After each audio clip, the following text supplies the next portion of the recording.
Welcome back, y'all, and happy Saturday. This is the Bluechip Breakdown, and I'm your host, Bull.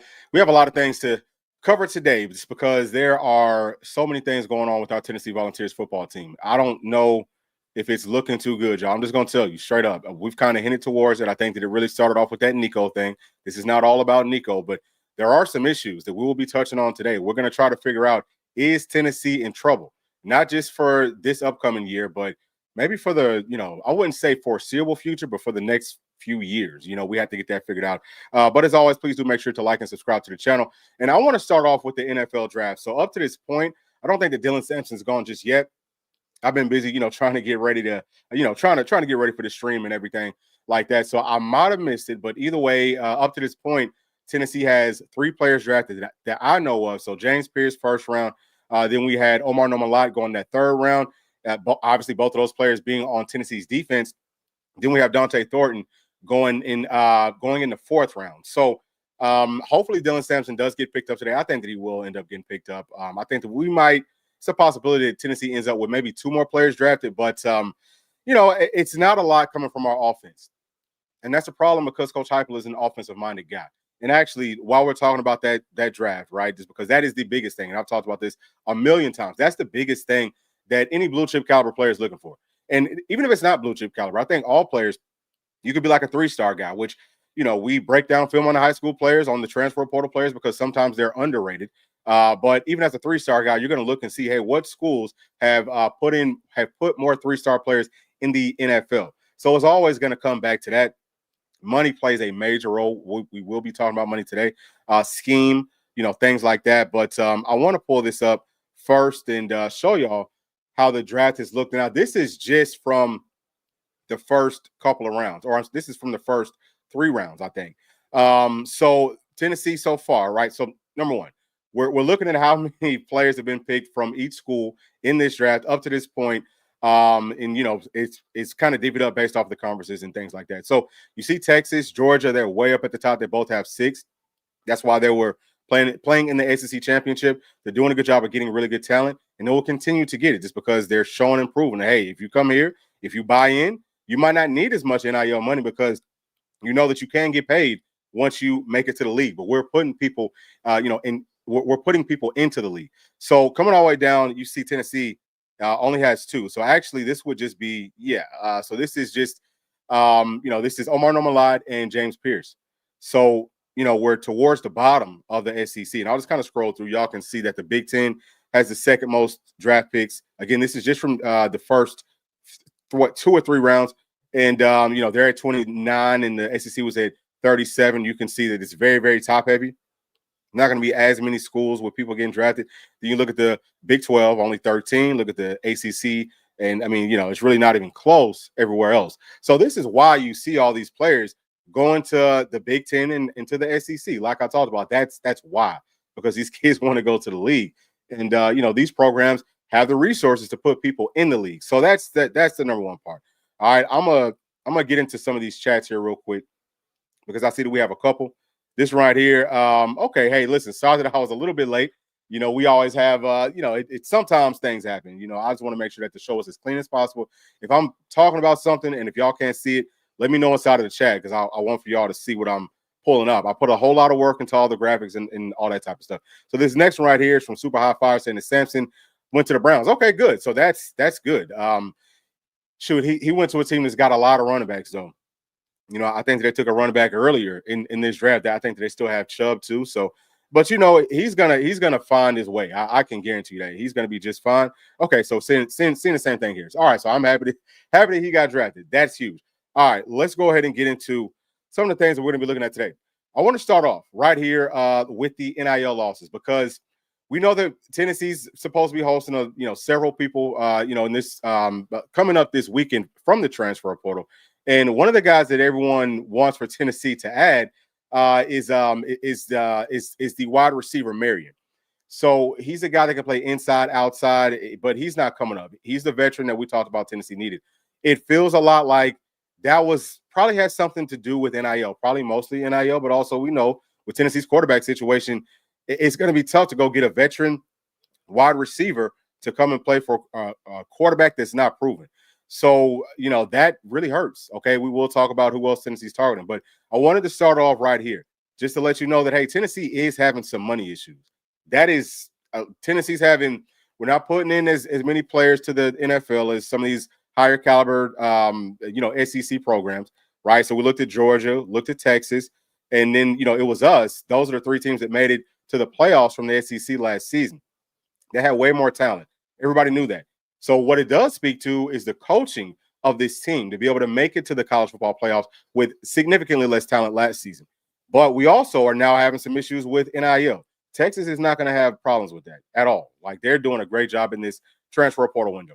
They're holding on to the players that they need to, and they're also going out and adding to what they already have. And something else that I'll bring up here real quick is that we talked about it, I think, yesterday, that Tennessee only had, I think someone brought it up here, Tennessee only had like 78 scholarship players at this point. So, of course, Tennessee is still on that limited scholarship deal. So that could be part of it. But at the same time, we lost several scholarship players. So I went through, looked at our roster, and looking at it just from what I know, some of the players might be on scholarship that were previously walk-ons. They might be scholarship players now. But Tennessee's anywhere from, I would say, 74 to probably 78 scholarships. The scholarship limit really is 85. Coming up this fall, the scholarship limit is going to be 105. So Tennessee is way under that. And I think that if you looked at Texas current roster, they're probably up over 85 already, just getting ready for it. See what I'm saying? Like, they've added a lot. So that is a problem. Tennessee's lost 21 players to the transfer portal this season. That's not just with this window, but from the previous one too. And we've only added 4. So I don't know how many more Tennessee is going to be able to add, but the ones that we do add, they need to be very, very good, because like I've touched on, Tennessee is shorthanded right now, as far as we understand, at quarterback.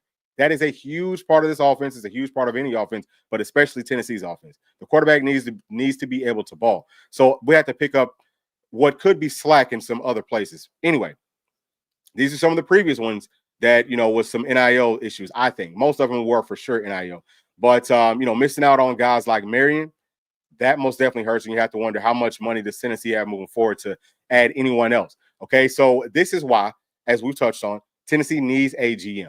It's just, if you look at it, how this, especially the spring window, is played out, we need a GM. It actually sounds like, just looking at what Austin Price said with VolQuest, sounds like Tennessee is bringing up these players that are, Tennessee's basically targeting everyone that's coming up, everyone that Tennessee's targeting in the portal.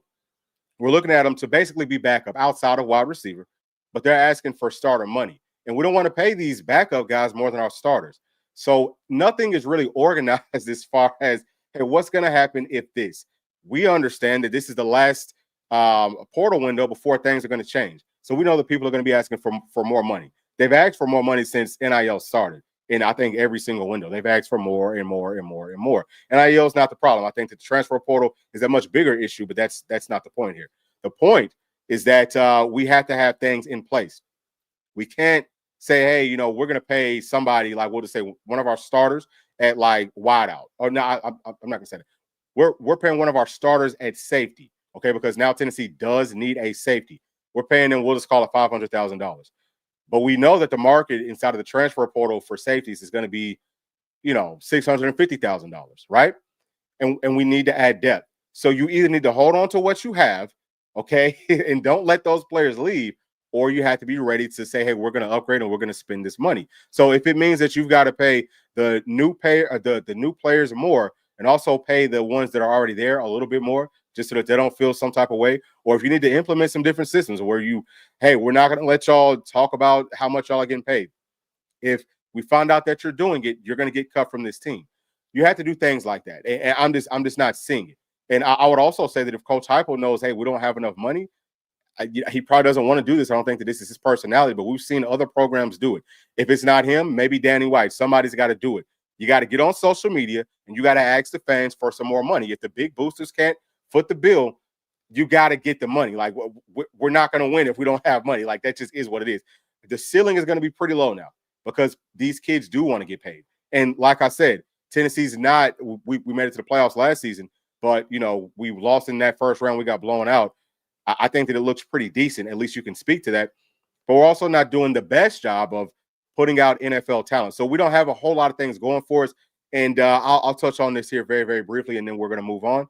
But this is another part of this is another layer to the whole Nico thing that scared the hell out of me, because I understood that Nico was going to hit that whole class for next season. Tennessee had a really good chance to be like a Texas or to be like a UGA, but we have 6 players getting drafted in the first 3 rounds, right? And the draft is not even over with. They're probably way past that now. But I'm just saying, Tennessee had the chance with it. And Nico, people hate him or love him. Doesn't matter. Probably going to be a first-round draft pick.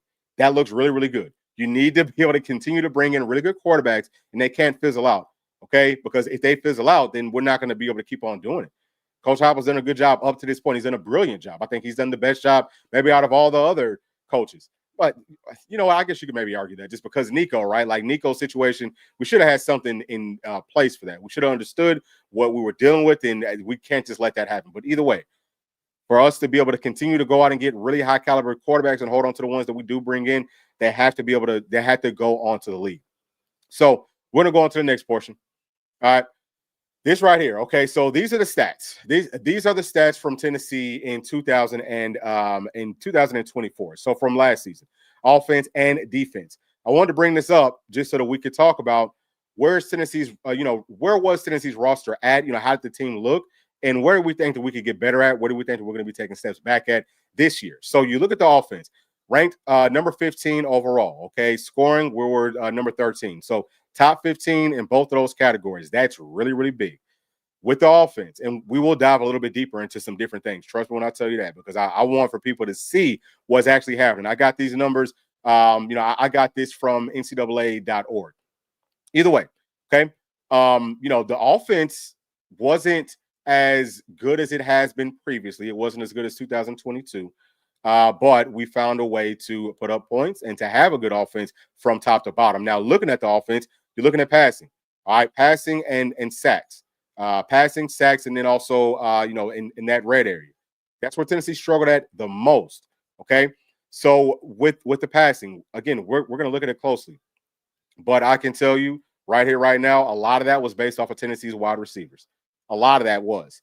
It wasn't there were some things that you could look at the quarterback for too.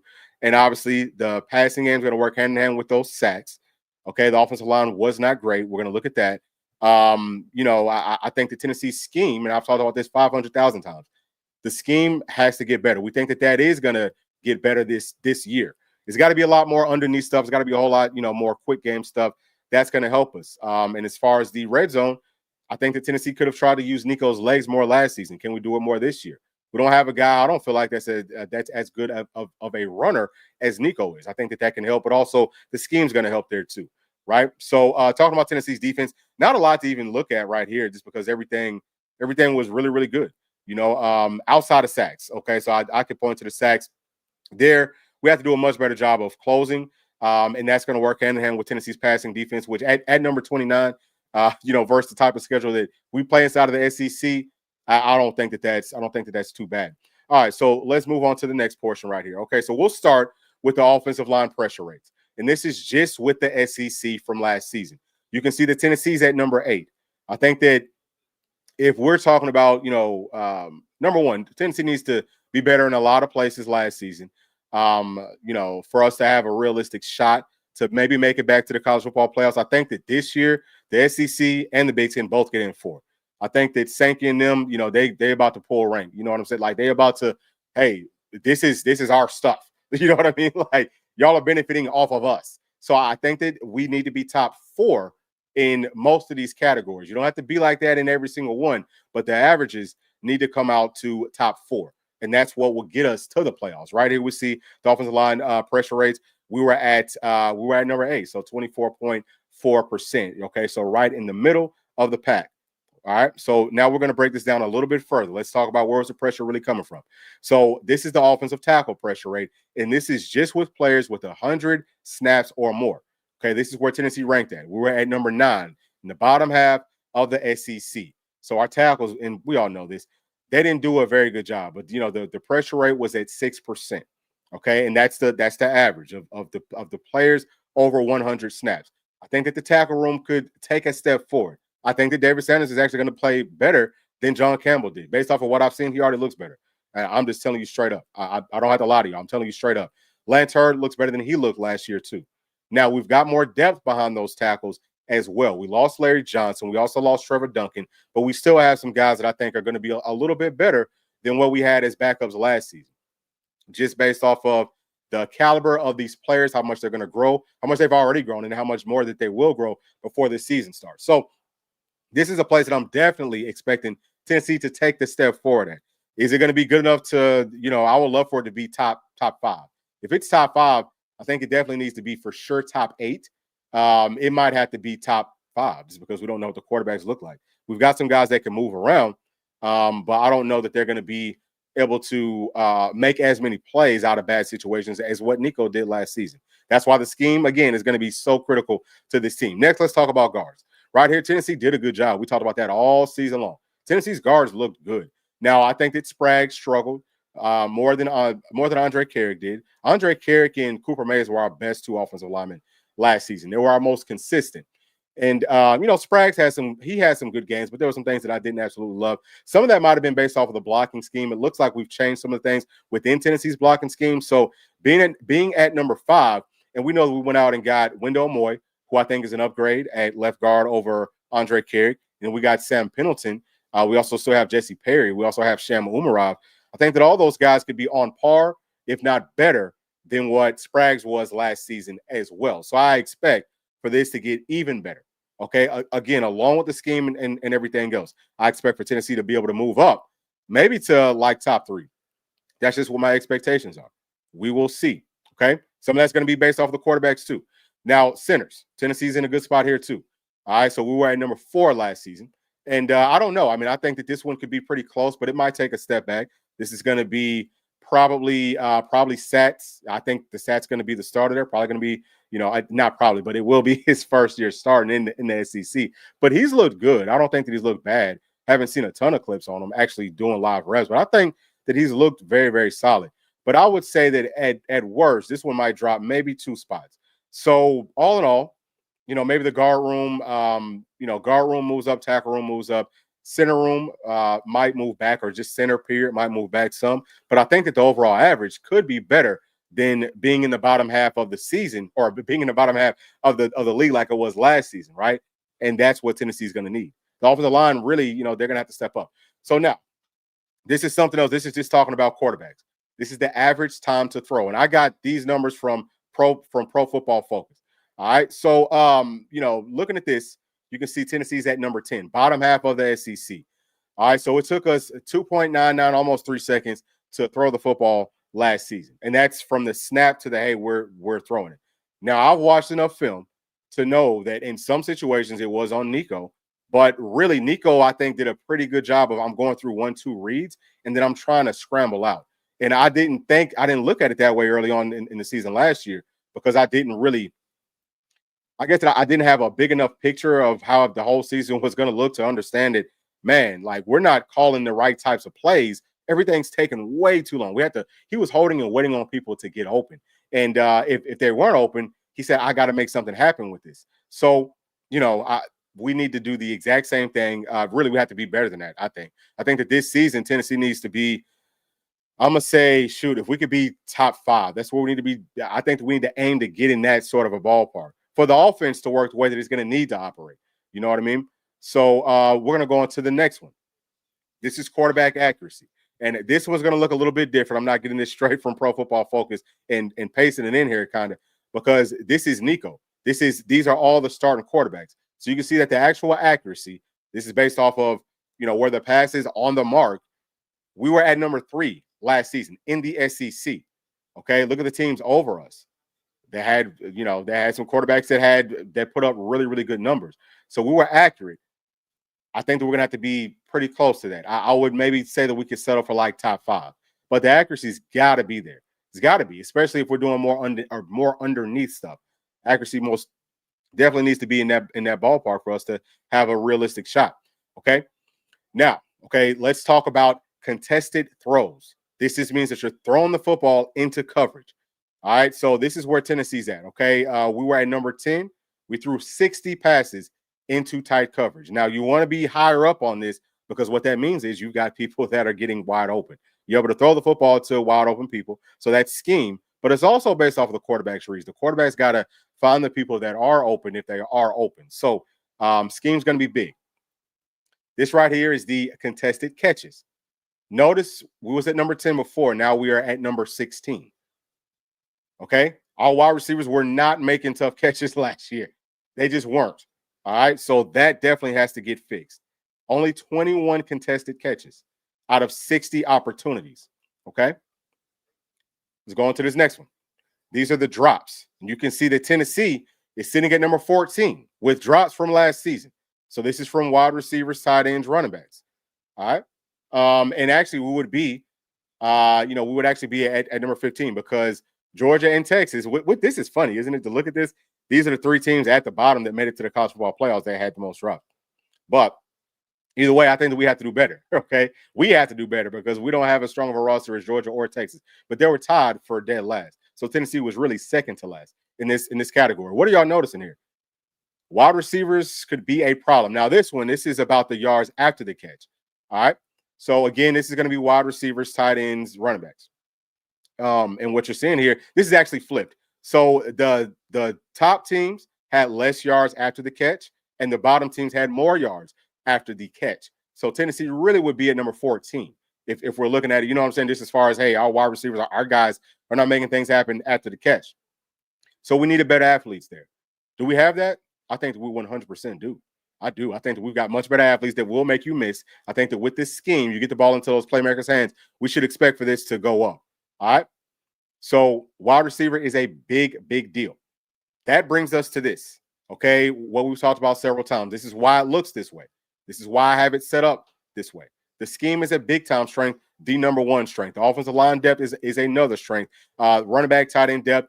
The reason that that's here is because we're going to have to lean on that running game. It's going to be 12 personnel, run the football, play action, try to find somebody open, gadget stuff. So that's big. Defense, just like we looked at, they're good. Now, these weaknesses, at this point, because Tennessee's limited with our NIL funds to go out and add some more players from the transfer portal, this is a little bit bigger, okay? Quarterbacks, we don't know how that's going to look. Wide receivers is huge because we needed a veteran. We needed a guy that is proven, that we know can operate on the power 4 level on a game-in, game-out basis, that will make the tough catches, that will make something happen after the catch.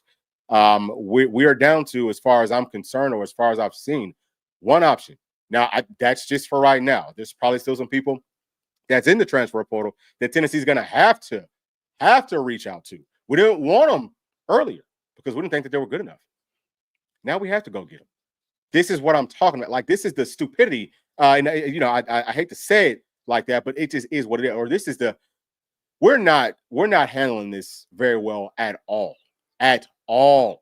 I think we're being way too choosy with who we're bringing in. We need a veteran wide receiver. And if they're asking for whatever, we got to find a way to get that paid. If we got to go door to door, if we got to get on social media, that's what the people up there are there for. You've got to give us the best product that you possibly can every single season. I don't know what's going to happen, but we need a wide receiver. So with that being said, I'm going to show y'all. I'm going to show y'all the one wide receiver that I think is still going to be coming up on a visit. And it is Mr. Carter. Okay. Mr. Carter. He's got good size. All right. And we're going to kind of go through how he actually looks. Okay. Now he's got plenty of other suitors. There's a lot of other teams that are going after him. Just because Tennessee wants him doesn't mean Tennessee's going to get him. It's probably going to come down to a bidding war. Unfortunately, at this point, I feel like that's something that Tennessee's going to lose. I sincerely do. I don't know that we can win bidding wars anymore. And what it sounds like, y'all, is we have a lot of money tied up with our high school classes. Like, I think especially last year's class, so we put a whole lot of money into that. They probably got some money set aside for the 2026 class too. But I think that what you got to do for now is, hey, take away some of that money because we don't, like that class is not done yet. You better go out there and get somebody that can win this season because you don't know what's going to happen. Don't take those chances. But I like him because he's a bigger player. I think that he's got good speed. He has good hands. I think that he was at like 92 or 90. I think it was 92%. He caught 92% of the catchable passes last season. You need a sure-handed player. So I don't even know for sure if he's still coming in. But as the time that I was getting ready for this stream, he was still coming up on a visit. So he's one that Tennessee absolutely has got to close out on. We need some type of veteran. We need some more bodies. Like I said, man, some of the insiders kind of poo-pooed it, going and getting Nathan Leacock, bringing him back. You don't have a whole lot of options. You know what I'm saying? Like, you better go get somebody that knows the system, that hey, they've got some talent. Maybe as coaches, maybe we should have done a better job with Nathan Leacock. I don't know. I wasn't inside of the locker room or none of that. I wasn't on those practice fields. I have no idea. But what I do know is that 7 scholarship wide receivers is not going to be enough. I mean, I guess we might have to make it work. I don't feel comfortable with that, because now all of a sudden nobody can get hurt. You know what I'm saying? Like, we just can't have it, because a lot of those guys are very, very young. Most of them are very young. They've barely even played. So this is a no-brainer. This is come on. Like, we've got to figure it out. Some type of way we have to get it figured out. All right, let me try to get back to some more of these chats. Let me see. I know that there's plenty of them in here. Wow, there are a lot of chats. So we have a lot of thoughts. I'm going to take this thing down, and I'm going to bring this thing back up, and we're going to move on to this next, and we'll talk about what Tennessee needs to add inside of this portal. Okay. So let's see. Who all do we have? This is from Brandon Scott, saying that they're probably going to go 5-7 or 6-6 this year. It's time people get. Yeah, man. I don't know. I mean, I'm just going to tell you. I'm not saying that will happen, but unless a lot of these young players that we got from the high school ranks, everybody that we have on this current roster, they got to step up. They got to do a lot more than what we thought. At least for me, a lot more than what I thought we would have. What we would have had to have done coming into this year, because everything is totally different. It's totally changed. They got to play incredible. This is going to be a hard coaching job for everybody: offense, defense, special teams. They got to work overtime, which is going to take away from the time that they can spend on the new players that Tennessee needs to go out and add as well. It's just a really bad situation. All right, so what's going on, dog? Saying GBO. And hey, listen, and it's always go Vols, always. And so from Brandon Scott saying that Shady said that Tennessee stopped talking to him. I don't know if that's true or not. I don't think that that's true. I think that was more about money, honestly speaking. I don't think that they would. If they stopped talking to him, somebody needs to get fired. I don't like calling for people's jobs, but someone would need to get fired if that was the only reason. But I'm sure that wasn't the only reason. And also saying that Tennessee doesn't have the money. It is what it is, 100%. This one right here is saying that we've only been good the past 4 years, and we haven't put players in the league like the rest. Our time will come. So I've seen this so much, and I'm not picking on you, but I've seen this a little bit too much for my liking. I don't think that people are grasping what's actually happening. These kids are not, like, if you're talking about the top caliber players that can go on to the NFL, that have a really good shot to, just based off of sheer talent, they're not going to these programs. They're not going to schools that aren't already producing it. Tennessee did a really good job. Coach Alba came in at a perfect spot where people were curious. The offense looked really good. His second season, it looked great. That was huge for us. If we didn't have that 2022 season, Tennessee would be nowhere near where we are right now. I promise you that. Nowhere near it. So the point that I'm trying to make is things have to build up. Right now, I think that we're going to take a step back in 2026. Taking a step back at this point with how everything's shaping up, everything's new. We got name, image, and likeness. We have rev sharing. I think that it's going to turn into some type of a super league here pretty soon. We were in a great spot to be one of those teams that were on the top of that. I just talked about SEC. If you're on the top of the SEC, you're on the top of pretty much everything else. Okay, we were right there. Now we're taking that step back. We don't know how it's going to play out. I don't think that we really got the time to say, oh, everything's going to end up working out. I disagree. I don't know that for a fact at all. I would feel a lot better if we could kind of build off of what we did last season, just keep on building, boom, boom, boom. And then, yeah, I mean, of course, we could go out and get some more of these players, because as I touched on earlier, these guys, they want to see what's proven, okay? If you can prove it to them, they will come to your program, and as you get more and more, then the wins and the losses and the championships, all that comes with it. But I just don't think that Tennessee's in a good enough spot right now to be teeter-totting. And also, I know that for the fans, everything looks good. Well, Tennessee stood on business with Nico and all that. That looks great to the fans. That don't look good to the players. You think to the players that looks bad to the players? Like, oh yeah, well now Tennessee's not even trying to pay. So we've been, I think, maybe like overspending up to this point to get to where we're at, and that's why we're here. But now we've lost so much. I guess it's from the maybe overspending. And we can't get players for maybe like a normal rate just because we don't have those championships. See what I'm saying? We haven't gotten close enough to it yet. We're right there this season making it to the playoffs. Next year could have been this upcoming season could have been our chance to get over the hump where it's like, hey, we can ball, we can go out and get players like a Texas or like a Georgia and all of that. So this type of stuff does take time. All right, let me go on to the next one right here. This one is from Triple Crown ENT saying that Tennessee makes second most money in college football while we have money troubles. I don't know. I mean, maybe it's because we're the everything school. You know what I'm saying? So if Tennessee makes the second most, that money it's paying for everything else. You know what I mean? I think that the money that we get from the revenue sharing, that's going to help, but everyone else is they're going to have that too. So Tennessee might be in a situation where, because maybe we can spend more of the revenue sharing money on our football team. I think that we're going to absolutely have to. Like I talked before about maybe 17 and a half, but it might have to go to 19. You know what I'm saying? And you take a million and give it to basketball, and everything else, like y'all have to figure it out. Baseball's going to be fine. I'm not worried about Tony V because they've won a championship. They're coming off of a championship. They got that swag. It feels like this is a team that players, hey, we're going to go up there. We're going to have fun. That's what these kids want, right? So I think the baseball team is going to be just fine. Ladies, women's basketball, I think, is also going to end up being fine just because of that name. It's got a really, really big name. I think that having a new coach, you know what I'm saying, people are probably going to buy into that. Obviously, she's doing a great job. But football right now is taking a step back.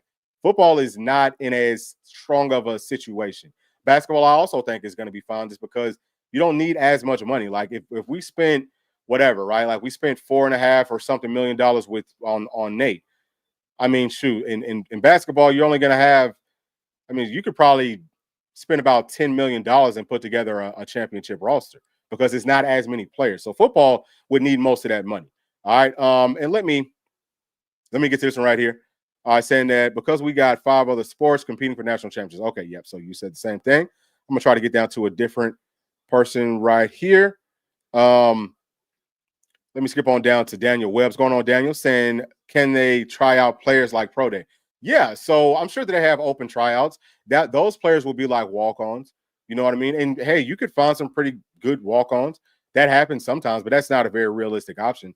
But that's where Tennessee's at. I mean, like we talked about it, only probably anywhere from 74 to 78 scholarship guys on this roster right now. I have no idea if we're going to add anybody else. Honestly speaking, I just don't. We might be able to add one. I mean, we'd be fortunate to add 2, right? So we're going to have to probably put some walk-on players on scholarship, I would think, coming up. So yeah, we're going to have some open tryouts. Gonna have to do that. All right, so let me start talking about some other players that will be coming up on visits. Let me talk about, and hopefully y'all will be able to see this. I tried to show y'all this in the previous stream, but it got messed up. So this is Quan Patterson. This is a safety.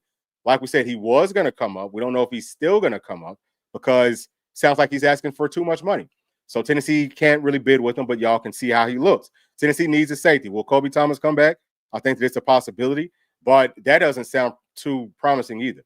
So, having a shorthanded, very young safety room, you're going to have one veteran starter, Andre Turntime, but everybody else is super young.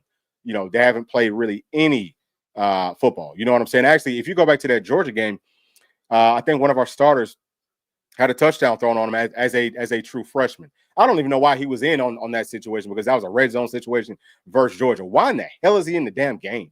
I mean, it's stuff like that makes me wonder, what the hell are we doing sometimes? And it's not all the time. But in situations like that, are you kidding me?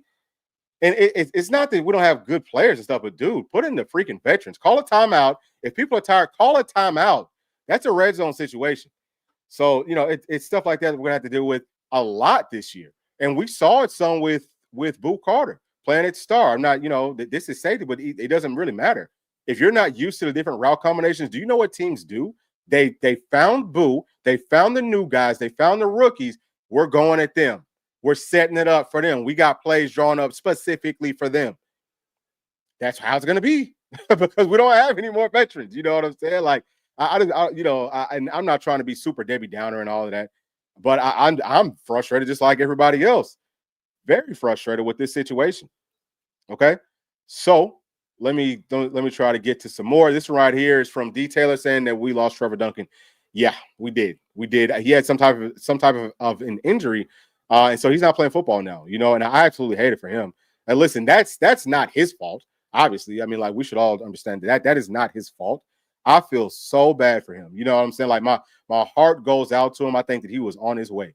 Looked really really good, but yeah, he's not going to be playing. So that's how football is. Every snap can be your very, very last. So for Miss Terry's Bathwater is saying that gonna miss the stream. Okay.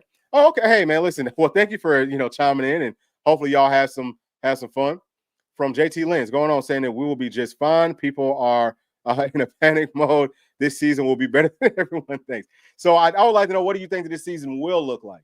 And I would love to know, why do you think that the season will be better than people think? Is that based off of hopes and dreams, or is that based off of things that you've actually looked at? Because everything that we're talking about today, I'm showing y'all factual information, and y'all know I am the most positive person about our Tennessee Volunteer. I'm always positive. Now, I'm not just saying this stuff just to say it. We are in a really bad situation. Can we find our way out of it? I sure hope so. It doesn't look good, because see, to get our way out of it, because we know, again, the quarterback situation is in flux. We don't even know who the starting quarterback is going to be. There's 3 good guys in there, but they haven't played on this level yet. So we have no idea how that's going to translate. We have a newer scheme that we're hoping is going to be beneficial, but it could go the other way. We've got the running game's going to be there. Got a bunch of new wide receivers. How are they going to look? A bunch of young tight ends to start this season off, a bunch of young cornerbacks, a bunch of young safeties. We're going to have some young linebackers having to play too. We got a bunch of new guys up front as well on defense. What are you looking at to make you think that we are going to be better than people think? I would love to understand that, because I just don't think that, honestly speaking, if we're being real, that I don't think that that's a realistic take. There's nothing that I'm looking at that makes me think that we're going to be better than what I'm talking about here. Really nothing, except for just the hope. Just the hope. Biggest thing is going to be Tennessee's scheme. Tennessee's offensive scheme, that changing up, that could mean a lot. But outside of that, I think we've got some really, really good players that are just young. They have to step up. I just don't know that they will for a fact. And this right here also saying that our offensive line is far better this season.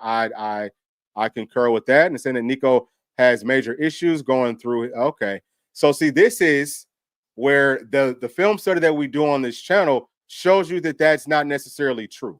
It's true to some extent, but it's not as true as people. It's not going to be as big of a deal as people try. That won't be as big of a deal.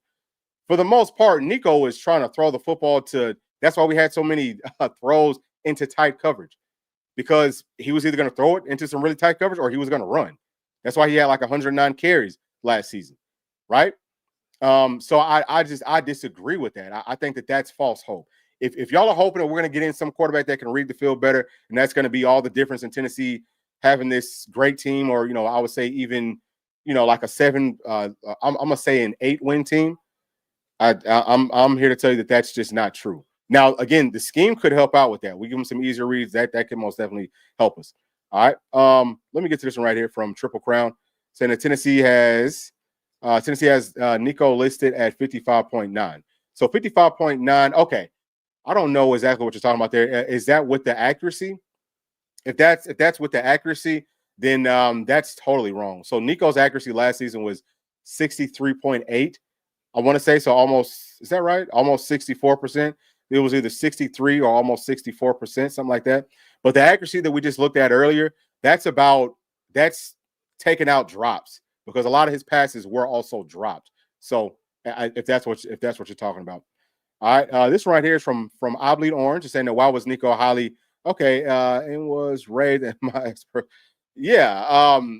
Obviously, there is a reason he was the number 1 player in the country. And this is not about Nico, but I'm just saying, don't feel like the team automatically takes some step forward because we lost the most talented player on the whole team. I don't know how that. I don't understand how that makes any sense. Right here, we most certainly could use another experienced cornerback. Yeah. So that, I mean, we most definitely could, right? That would be huge if we could go add one more guy that's played some more time. But corner is a little bit different, and this is something that Pete's talked about. Corner is a little bit different, and really all the skill player spots and safety, I wouldn't put safety into this mix, but it's different because they're playing more outside stuff. If you're not like, you could just be really, really fast and have really good skills and things like that. You don't have to be as physical playing at a skill spot as opposed to playing inside of the box, because now you have to be strong. So as long as you can pick up on the scheme and as long as you have the skills and that, you're willing to go out there and just be a straight up dog, then you can be fine there. But yeah, I mean, that would be huge if we could have added one more vet there, but we had some other pressing issues to tend to prior to that. So from JT saying that, yes, wide receivers have a lot to prove this season. We have some studs this season, and folks are sleeping on us. Again, 7-5 is the floor, and 10-2 being the ceiling for this team. Man, I'm gonna tell you, I don't think the 7-5 is Tennessee's floor. I'm gonna be honest with you. Like, I thought that was the floor before, but understanding what I understand now, feeling like we might not even add any more players from the transfer portal, and we will look at some tackles here, y'all. In just a minute, we're gonna look at Halsey too. If y'all haven't seen him, he's a safety from Houston that I think Tennessee maybe should try to target, but we don't have the money, so what's the point? But yeah, I would say that the floor is lower than that, man. Like, I could, honestly speaking, I love this team, but I could see Tennessee not making it to a bowl game. I could honestly see that, just because we don't have enough depth in certain spots. And that would be worst case. Again, Tennessee has several injuries. We are down to playing some very, very young players versus grown men in places where it counts in those trenches. It's not where you want to be at. But I'm not sleeping on those wide receivers. They are talented. I think that they will ball. I think it's going to take them a couple of games to get acclimated to it, but I think that they will have a very, very good year if the scheme works out, if the quarterbacks can get them the daggone football and all of that. So this right here, saying that wish we had a stud like Cedric Tillman. I think that we got some guys that's similar to a Cedric Tillman. I do. I think that Travis Smith is going to be like a Cedric Tillman, and he's probably I mean, I don't know. It's still early on. I'll just say that he's probably going to be like a Cedric Tillman. You know what I'm saying? I think we got some guys that are really tough. This one right here is from JT Lynn again. Okay. 99.5% of the time. Okay, so you think that I'm off base here. Okay. All right. Well, hey, listen, you can feel how you want to feel. I think that what you're saying, brother, is a whole lot of hopes and dreams. You know what I'm saying? Like, there's nothing that you're looking at on this roster that's proven that you can point to and say, hey, this is going to be great. Like, to say that the ceiling is 10-2. I mean, I could say that maybe that's what the ceiling is, but the floor for me is a little bit too high. All right. Is the lack of money a concern for you for the future of this program? Yes, and that's kind of what I've been getting at. That's the biggest thing, is that if we don't have the money now, with the way that we already have people that are in contracts that are here, young. We've got a young team, right? They should be better once they get older, obviously, because they're going to get to play so much as young bucks. But if if how we're paying these players is already messed up, and if we ran out of money now, how are we even going to be able to add to that? Because you could have a good season maybe 3 to 4 years down the line. It probably won't be that long. I'm gonna say, maybe 2 years down the line. And that could help out. But we need some more money. Like, that's just what it is. We need some more money. All right. So let me try to get to some new people, or some people that I haven't got to in a while. Let me get to Super High Fire. Okay. So saying the hypo is being too choosy, okay, about bringing in people, and when it's said and done, we end up getting no one. Yeah, we've done that, and I like I wasn't too concerned about it before, but now that I'm like, dude, we don't even have the money to be doing all that. Like, we talked about, if you don't have Saks Fifth money, then you can't shop at Saks Fifth. You know what I'm saying? Like, you gotta shop within your budget. So I don't know. I don't know how are we overlooking some of these guys, that might not be the absolute best players. And then we end up with nothing because we can't go add anything to it. This is the last one, and then we're gonna jump into some of these linemen. So let me look at it on this side. All right, so this is from Bender of Strings, saying that I know that it's not popular, but whether it's because of NIL or because this staff is just okay. But number 17 rank talent ain't gonna cut it. Yeah, no, I mean, I think that there is some truth to that. Now, obviously, you will get in some players that are going to be undervalued or underrated, and then you'll also get in some players that might be potentially a little bit overrated. I don't know that Tennessee's got in too many of those guys. I'm sure that we've had some, but just not too many. But yeah, I mean, that is true. It's tough. It's really, really tough to be able to win championships if you don't have the talent to be able to match up with some of these teams. But we have seen other programs do it, like Arizona State. Arizona State is nowhere near Texas's level of talent. but they took them to the freaking wire. You know what I mean?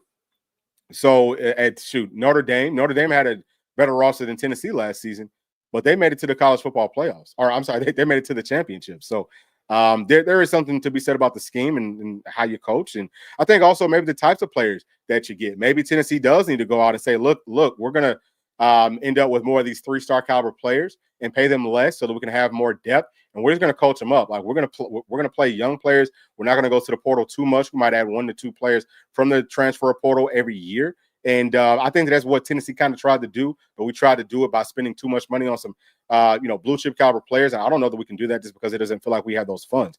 All right, let me get into some of these defensive linemen real quick, if I can find it. All right, so the first one right here is going to be Isaiah Johnson, who did come off of his visit. He's from Arizona. We talked about him yesterday. Love his film. I think that he's really, really good. He's a guy that Tennessee absolutely has to have. It's either him or it's the next guy. Actually, we're going to talk about 2 more guys on that front. We got to add one of these. We got to add one of these guys. Have to do it. Even it's gotten to the point now, y'all, if we have to, unfortunately, I hate to say this, but if we have to cut somebody, then I think that we have to cut somebody because we can't just not add some more depth. Or I guess we could, but if we do that, then yeah, I mean the floor is not 7 and 5. It just wouldn't be. That's just what it is. Unless we have some freshmen that turn into grown men from this time to the start of the season, which could very well happen. I love those freshmen. I think that they're really, really good, but they're going up against grown ass men, right? So you got to understand that. But watching him, he's a guy that has good size, short, stocky, strong, explosive. Got a good twitch with his pass rush, which we all love that, right? That's going to be huge. The pass rush, like we talked about, has got to get better. I think that now we're probably going to have a more consistent pass rush from our tackles. We had some guys like Big O, who I absolutely love too. Wasn't much of a pass rusher. And also, if you're looking at guys like E, wasn't a very good pass rusher, but they were great versus that run. They had some twitch there, had some burst, but I think that from top to bottom, if we can have one of these guys, then Tennessee's going to have nothing but really good pass rushing tackles. Now, they're not going to be Omar Norman Lott. I don't know that we necessarily have that. Bryson Easton might be able to work into that. I think that Easton could. Really, I also think that David Hobbs and also Jackson Moore, those guys could get close to it for sure. You know, playing at 3, really more of Bryson Easton and David Hobbs. But whole point here, y'all, is that he's one that Tennessee, sounds like his visit did go well, but Tennessee needs to try to close out on him. So this next one, okay, I'm sorry. This is Quan Patterson. Didn't mean to pull him up. I'm going to go to the other tackle. I want for y'all to see them side by side. So this next one is going to be Joel Starling. Okay, this is the guy from UNC. He has really, really good size. He's a younger player. I think that this is a perfect situation. I would like to add him and also Johnson. That's what I would love. I would love for that to happen. We don't have the money for that. So we don't know what's going to happen here, but he looks really, really good as well. Strong at the point of contact. He's a taller guy, so he can get even bigger. I mean, I can see him playing at about 330 and just being a serious problem, super twitchy. So, yeah, I mean, we will see how everything goes with that. Let me see if I can get to some more. Of these right here, some more of these chats. So this one is from Big Papa saying that Danny White needs to start a fun to beat. Yeah, we most definitely did. And now this right here is funny. Does not look bad to the players, to the greedy kids' families. You have to earn your pay. So this is, and I can tell y'all this for a 100% fact because I actually work hand in hand with these young players, with these blue chip caliber players. Okay, I talk to them all the time. Nothing could be further from the opposite truth. Now that is delusional as hell to think that players would want to come and play for a team that takes those types of stands. That's delusional. That's just not even close to being true. Okay, like that's nowhere near being true. It doesn't mean that they won't come, but it's not a positive thing by any means. And you want to call the players greedy, whatever. You either want to win or you want to lose. The players want to get paid. You could be, and even if you're not a player that's even really worrying about money too much, okay, you come to Tennessee. We could talk about Carson Snead. How about that? How about we talk about Carson Snead? Because I could have put him on that list too, right? So his brother Dayton Snead played wide receiver for us. He was coming here in the 2026 class, tight end, stud guy. Okay, in-state kid, grew up a huge Tennessee fan. I think he's still supposed to be coming, but it looks like he's going to be going to North Carolina. And that's probably because they're going to be paying him more money. Those are the facts. So you can lie to yourself all you want and try to act like that's not how things work now, but you're going to be the person that ends up getting hurt and all of that whenever it's all said and done, because you're going to be stuck looking stupid like, oh my gosh, I have no idea what the heck's going on. Well, common sense tells you that no one's going to leave hundreds of thousands of dollars on the table. Most people won't. Some people will. To each their own. But if you're playing based off of the odds say that you need more good players than not. That's how you can be a championship caliber team. And some people don't care about winning championships, and I can understand that. I don't understand it, but I can empathize with you, right? Like, you don't care about winning championships. You just want to, hey, we're going to go out there every Saturday and give our absolute best. We're going to wear our orange and white and give our absolute best. Maybe that's good enough for you. That's not good enough for me. I'm always going to be a Tennessee fan, but I expect to freaking win.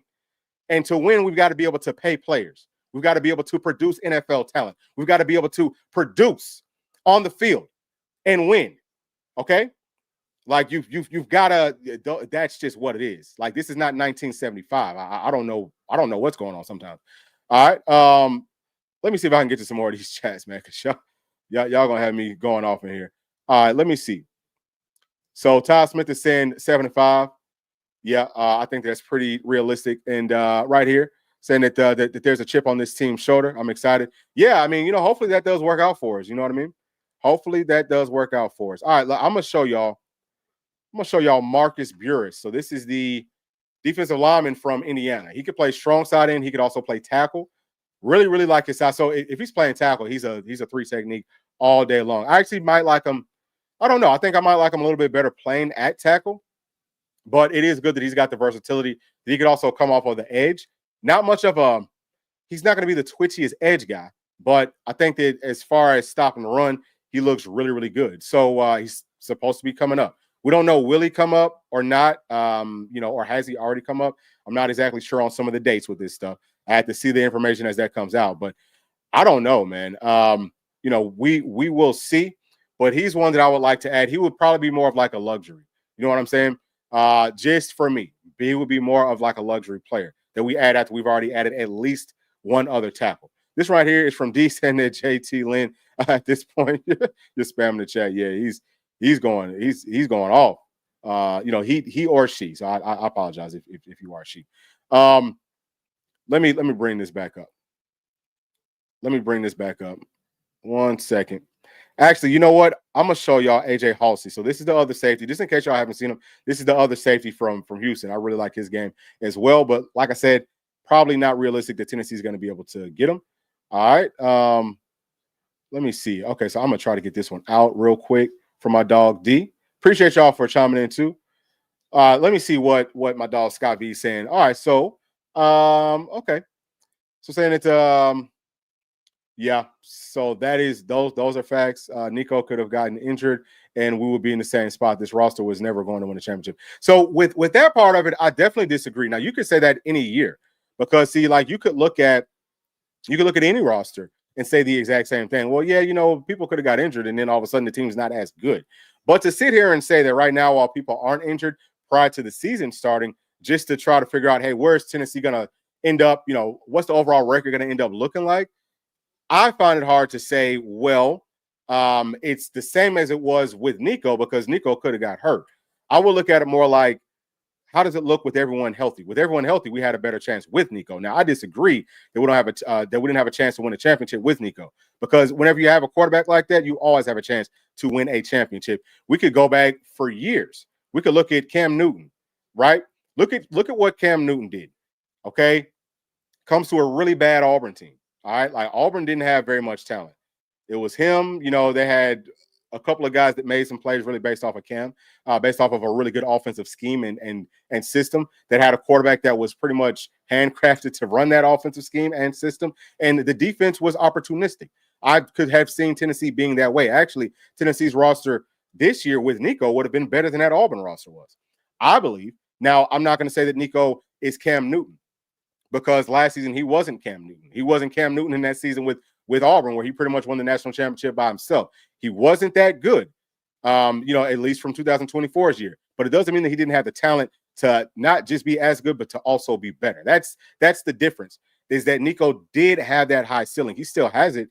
I don't think he's going to the best situation either. because he doesn't have any playmakers with him. But he's good enough that he could, or he can, if everything clicks for him, he could do it on his own, because it's almost impossible to stop a quarterback that can do everything. Very, very tough to do. And that fixes everything. I don't know that Tennessee has a guy like that right now. I like what we have, but we just don't know that they don't have that sort of a ceiling. But can they play like it within this system? I think that that's possible. So this one right here is from my dog, Eric B. Jones. What's going on? What's going on, B? Saying that for you are worried about this season roster going into the 2025. Oh, okay, yeah. Am I worried about it? Yeah. Oh, yeah. I'm most definitely worried about it, bro. I'm most definitely. I'm not gonna hold you. I am worried about it. Okay. So let me see. Who else do we have in here that we could take a look at? You know what we can do? Let's go through this. Let's take a look at Tennessee's schedule, right? So these are the things that I had talked about before that I feel like Tennessee needed to do to win these big games. So versus Syracuse, I still feel like Tennessee could probably win that game. That's not changing for me. I still think that Tennessee is going to play tough physical football. I think that we will end up winning that one, but it's not a guaranteed win. I think that with some more depth, that I felt like that is guaranteed. But I feel very strongly, I'd say about 85% that Tennessee is going to pull that one out. We already know ETSU, Tennessee should win that one. UGA coming on up. I had that one as a loss. I've got Alabama as a loss. I got Florida as a loss. Now we're looking at Arkansas coming up to Neyland. I don't know. That one's tough. That could be a coin flip. With the way the safety situation is set up, I could see us losing that. I could also see us winning it. But again, coin flip. Oklahoma, same thing. Safeties are going to be really, really big. Tackles are going to be really, really big. You know what I mean? And it's not to say that, I think that actually Tennessee's tackle depth, if you look at this like a regular team and how they rotate tackles, Tennessee has enough guys, because most teams are only rotating like 4 tackles, 4, maybe 5 tackles every season. But Tennessee likes to do 6, 7, 8. So it's not going to be as much rotation as we typically do. And that's where I get a little bit more concerned. Will Coach Gardner say, hey, you guys have to play more snaps. We've got to get you ready to play more snaps. You got to get into better shape. And you're not going to be maybe as fresh as the game kind of wears on. He's got to get that figured out, which I know that I'm sure that he has a way. I'm not ever going to question Coach G. But there's that portion of it. But we've got to have guys that can produce up front. That's why Tennessee's defense was so good last season, because we could stop the run with some really good tackles. That's where things start off at. But now the linebackers might take that step forward this year. That could help out too. Looking at those 2 games, Arkansas and also Oklahoma, the safeties concern me the most, because the defense has to play well in both of those games. Y'all can see that I've got defense highlighted. Those are big games for Tennessee safeties. Maybe we can offset it with some really good pass rush. We're going to have to blitz a whole lot more. So it's going to look different. Things are going to look a lot different. All right. Just as far as Mississippi State, which I accidentally skipped over that one, I think that we're going to be fine there. Where's another one that's going to be kind of a, maybe a tough one? I think that Vandy, I think that all the other ones too. I mean, just honestly speaking, like all the big ones, I think that it's going to be a lot closer than what we felt like coming into the season. I personally do. Okay. But I also feel like if we can get past those first probably 4, maybe 5 games and find the confidence, find our stride, then we could still salvage this season. I'm not saying that, hey, Tennessee's going to suck, but I'm just saying that the floor has dropped down some. And that's just being real. Like, I mean, that's just what it is. It definitely has. So young guys got to step up. New guys have to step up. Let me see if I can get to some more of these. Okay. Okay. All right. So he's saying that he was getting trolled. Okay. All right. I was wondering what the hell was going on. And listen, y'all, don't ever take it like this, because for us on this channel, we love we love this conversation. If y'all disagree with us, we're not mad at you for it. You know what I'm saying? Like we might kind of yell and stuff, but we're not mad at you by any means. Like we can talk back and forth as long as it doesn't get disrespectful. You know what I'm saying? That's the point about that. It's because people see things differently. It doesn't mean that we hate this team. It doesn't mean that y'all love this team any more than us or any. I think that we all love Tennessee. We just maybe see things a little bit differently. All right. So I think I might have some more things in it. Let me see. What else do we have in there? Nope. Okay. So I think that might be it right there, just as far as what we're going to be talking about today. So overall, just to kind of wrap up things, right? Just to kind of wrap up what Tennessee's looking at. We 100%. Okay. Excuse me. Let me get this on up out of here. Bear with me because I got to figure out where this is at. Okay. All right. There we go. So we can 100% say that Tennessee is in a very, very tight spot. I think all of us knew that. Tennessee is in a tight spot. Doesn't mean that we can't get it figured out. We can get it figured out. But I think we have to get it figured out pretty quickly. I would not be surprised if Tennessee comes out pretty soon. I mean, I'm not going to say that I would hope that Tennessee comes out soon and announces that, hey, we're going to, try to hire somebody as a general manager to organize all this stuff, because we can't have the roster at the point that it's at right now. Now, it's still very talented, but I don't know that we're going to be able to hit and fill all the needs that we have from a depth perspective. And football is a game where people do get injured. That's just part of the game. So if we have people get injured in some bad spots, like tackle, like safety, man, especially safety. Safety's super, super thin. Wide receiver, we have a little bit of leeway there. We could throw in some of these walk-on guys. It sucks that we lost Dayton Sneed because we saw him play well some. But we are at a spot that we've got to get things a lot more organized, and that we can build up a roster with enough depth that we trust moving forward, so that we can actually have a good opportunity to put the best product out there to go out and play some of our rivals. Because let's face it, Georgia, Florida, Alabama, right now, their programs are in better spots than Tennessee's is, just for this moment. Can we get it fixed? I sure hope so. Maybe one of these big time donors or boosters or something. Maybe someone will put in a big influx of money and we can get this turned around pretty quickly to at least have the depth that we need for this season. But excuse me, that's where I'm at with it, man.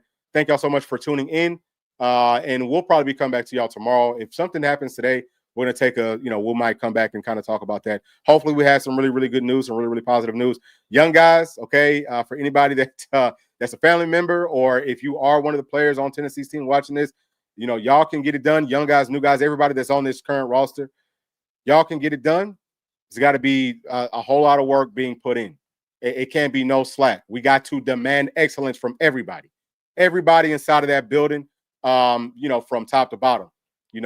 That's just what we have to do.